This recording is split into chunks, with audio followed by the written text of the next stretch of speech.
ভাইরে, একটা সিমের জন্য আপনার লাইফ বরবাদ হয়ে যেতে পারে। হয়তো ভাবছেন যে একটা সিমের জন্য আমার লাইফ কি করে বরবাদ হয়ে যাবে। হ্যাঁ, আমি ঠিকই বলছি। আপনার এনআইডি কার্ড দিয়ে আপনি কয়টি সিম উঠাছেন এটা হয়তো আপনার মনে নাই।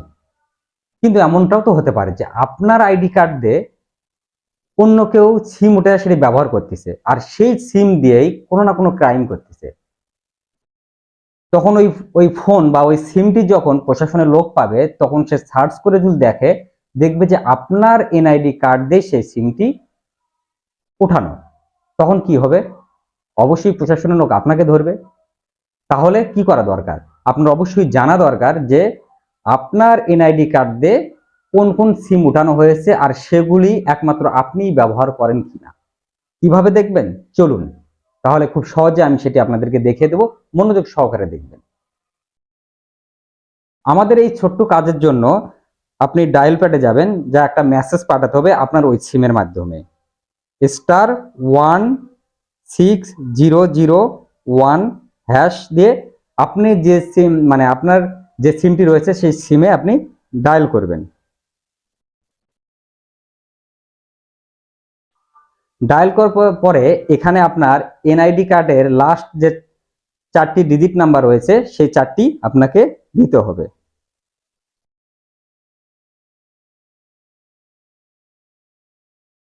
আমি আমার এনআইডি কার্ডের লাস্ট 4টি যে ডিজিট নাম্বার রয়েছে সেগুলি আমি দিচ্ছি। তারপরে সেন্ড করে দেবেন।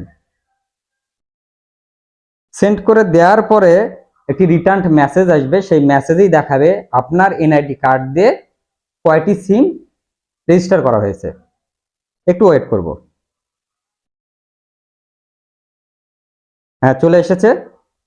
দেখেন, আমার এনআইডি কার্ড দিয়ে 3টি সিম রেজিস্ট্রেশন করা হয়েছে। সেই 3টি এখানে দেখাচ্ছে। আমি এখানে এখন দেখব যে এই 3টি সিম আমার কিনা। আমি দেখতে পাচ্ছি যে এই 3টি আমার সিম। এই 3টি আমি নিজেই ব্যবহার করি।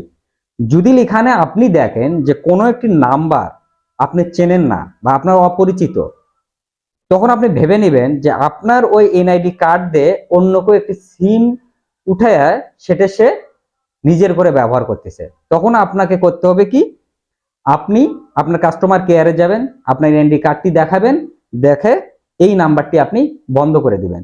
তাহলে আপনি বিপদমুক্ত হয়ে যাবেন। তো বন্ধুরা, কেমন লাগলো? নিশ্চয়ই একটি বিপদ থেকে মুক্তি হওয়ার মতো একটি উপায় আমি আপনাদেরকে বলে দিয়েছি।